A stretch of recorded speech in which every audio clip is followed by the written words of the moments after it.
When scientists hiked deep into the Amazon rainforest to investigate the hundreds of sightings that have been reported of a beastly monster that stalked the area, they were left speechless by what they found. They had anticipated this to be an easy explanation, a possible misidentification of a bear or even an anteater, but when a local tribesman matter-of-factly stated that it was neither of those and that the museum back in town had the beast on display, everything they thought they knew went right out the window. But before we begin, if you love cryptids and want to learn the full story, both the legends and the facts delivered as a narrative story, then this guided tour is for you. Lumber on over and tap that subscribe, like, or review button, depending on where you watch or listen. Grab yourself a good set of nose plugs and get ready. The tour is about to start.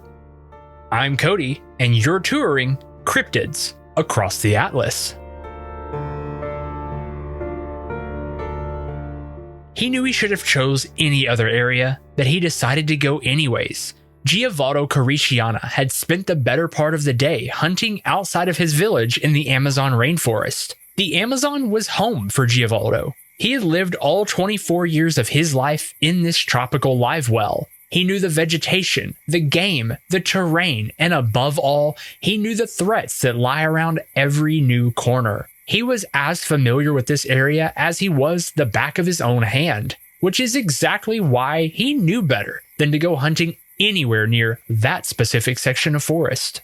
A moderate hike away from his village, carved into the edge of an embankment, lies a cave that had earned itself a sizable reputation. For as long as his people had shared stories of the forest they called home, they told tales of how under no circumstances should one ever venture too close to the cave of the Mapinguari. But as Giovanni trekked through the rainforest on the prowl for tonight's dinner, he heard a sound that both intrigued him and shook him to his core. It sounded as if it was working its way toward his village. Overcome with nervous curiosity, he drew closer and closer to the low rumbling noise until he found himself right at the mouth of that legendary cave, face to face with the monster in which the cavernous dwelling was named. But before his eyes could take it all in, an acrid smell overwhelmed his senses, and as if someone placed a rag of chloroform across his face, he quickly became dizzy and passed out. When he awoke, the fetid beast was gone.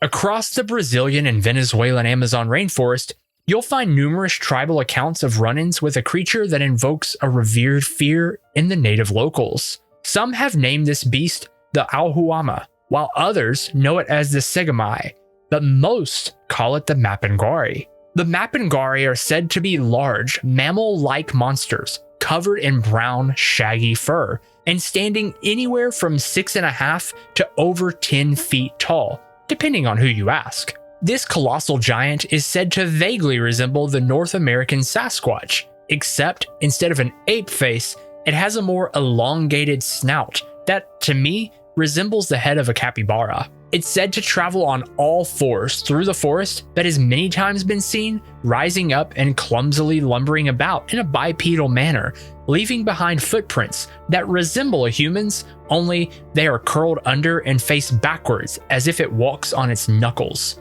But above all, the most interesting and intimidating characteristic of the Mapinguari are the large claws that hang from its front hands, which gives it the resemblance of a giant sloth. When one comes in contact with the Mapinguari, often they find themselves, of course, terrified, but soon the overwhelming stench supposedly leaves even the strongest and most brave soul knocked completely unconscious.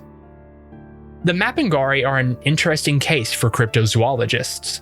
On one hand, there are hundreds of first-hand accounts all depicting more or less the same thing. Tribes that have never had contact with one another each have their own stories of the same giant sloth-like carnivore that roams the rainforest. And on the other hand, folkloric retellings speak of the monster in a less literal tone. Some tales claim that when it rises up on its hind legs, it reveals a second, gaping mouth large enough to swallow a human whole. Other strange variants depict it as a cyclops-like monster, its lack of depth perception made especially obvious in the way it staggers about when it stands up. Others claim it's an ecological entity that protects the forest by hunting down those who kill more than they can eat. or who harm the Amazon jungle through deforestation. Like the North American Sasquatch, the South American Mapinguari are an interesting mix of actual tangible sightings, fleeting evidence, and fantastical folklore. Like humans do so well, embellishments most certainly have been added over the years to further the narrative, but when you sweep away all the hearsay, we're still left with numerous accounts across dozens of unconnected groups of people, all saying the same thing, that a giant, sloth-like smelly creature lumbers through the Amazon rainforest, and occasionally shows up in town to snatch a cow or two. So, what could the Mapinguari actually be? Early cryptozoologists like Bernard Heuvelmans and Ivan T. Sanderson theorize that due to its similarities, it could be a relative to Bigfoot. Due to the differences in description, that theory has since become defunct amongst modern investigators. Dr. David Oren, the former director of research at the Geoeldy Institute, caught wind of the many sightings and led an expedition to South America to see what he could unearth for himself. But according to his interview with the New York Times in 2007, he came back more skeptical than before. He stated, "It's quite clear to me that the legend of the Mapinguari is based on human contact with the last of the giant ground sloths. We know that extinct species can survive as legends for hundreds of years, but whether such an animal still exists or not is another question, one we can't answer." The giant ground sloths Dr. Oren was referencing are the Megatherium americanum. The Megatherium americanum were a race of elephant-sized sloth-like mammals that grew up to about 20 feet in length and were estimated to weigh over 4 tons. Like the Mapinguari, typically the Megatherium were quadrupeds, but fossilized bipedal remnants of its tracks have been found, suggesting that when needed, it could walk upright, using its massive tail as an added support.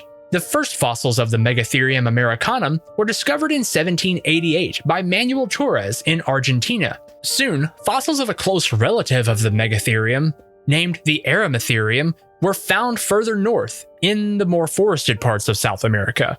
This large sloth-like mammal preferred the South American jungles as opposed to the grasslands the Megatherium preferred to inhabit. But these creatures went extinct around 11,000 years ago. So is this really what people are seeing? Well, in 1997, anthropologist Glenn Shepard Jr. traveled to the Amazon rainforest for himself. He had the opportunity to interview the Mochigawenga tribe, an indigenous people who live in the Amazon basin jungle in southeastern Peru. When he asked if the Mapinguari could possibly be something more identifiable, like a South American spectacled bear, aptly named for the circles around its eyes that resemble glasses, one of the tribesmen who had spent time studying in Peru bluntly stated, "No, there's no way." But he went on to state that the Lima Natural History Museum had a Mapinguari on display. When Shepard left the tribe, he paid a visit to the museum and followed the directions he was given to navigate to the exhibit the tribesmen spoke of. And standing there on display was a diorama of the Erematherium, that ancient giant land sloth that had supposedly went extinct over 11 millenniums ago. Humans are intelligent enough. In our modern societies, long gone are the days of strict verbal accounts. We have science, we have tools, we have camcorders and the internet. Yet still many of these tricks of modern living have failed to provide substantial evidence to validate these cryptids we love to learn about. Does that mean they aren't real? No, not at all. To claim something does or does not exist simply for lack of evidence is kind of against science. Personal experience, after all, does stand for something. Sure, many cryptid sightings have possible explanations outside of our individual biases, and even so, that doesn't invalidate the pursuit to learn about these experiences and the nugget of truth they hold. Even in these pocket tribes of Amazonian natives, we still see signs of people branching out to learn new knowledge and bring that back to share. The truth is out there, so they say. Sometimes the truth might be a stick in a pond that looks like a sea serpent. Sometimes the truth is that giant squids really did attack ships and those drunk pirates weren't as crazy as everyone thought. Heck, there's a chance that a giant land sloth from the Pleistocene area still could be walking around the Amazon rainforest. Or maybe it just is a verbal story captured through time from when our ancestors walked alongside these colossal giants that have long been extinct, which is still pretty freaking cool. With all the destruction done to the Amazon rainforests in our time, Scholars have a hard time believing we wouldn't have unearthed some form of more modern, tangible evidence of the Mapinguari if it really was out there, but convincing the locals that it doesn't exist will be an uphill battle. Once you've encountered something like this, there's no going back. It's the timeless battle of skeptics and believers. One side argues that senses alone are not to be trusted, until it's their senses that perceive the supernatural and their world opens to a whole new realm of possibilities. If you were to ask Giavaldo or any of the Cariciana tribe their thoughts on if they really believe in the Mapinguari, they would without a doubt shake their head, yes, absolutely. They might even muster up the careless bravery needed to go show you its cave, show you where Giavaldo saw that monster that day, and show you the trail of desolated trees, shredded earth, and massive tracks leading off into the forest that Giavaldo's father found in the very spot his son had that encounter the day he rushed home to tell him of his bewildering run-in with the Mapinguari. This episode of Cryptids Across the Atlas was written by Cody Johnston with music by Braille Atlas. Join us next time as we hop over to Loveland, Ohio to hang out with some magical frogmen who may or may not be from another dimension. If you love cryptids and want to learn even more about the creatures we just talked about, find us on TikTok or Instagram. Just search username @TheCryptidAtlas. By the way, the episode you just witnessed is both a podcast and YouTube video, so whichever format you prefer, we have you covered. Also, check out our interactive cryptid map to browse the globe and learn about cryptids from your favorite areas. Every single episode we make adds another pin to our map. You can find our social channels, the map, and more at thecryptidatlas.com. And when you find us, be sure to tap that follow button and get in on the action by dropping a comment on our recent videos. If you enjoy this show, consider sharing it on with a friend. And if you listen on Apple or Spotify, consider leaving an honest review to help other listeners know what to expect. Thanks for touring Cryptids Across the Atlas. Until next time, keep your eyes open. You never know what you might see just on the edge of the road.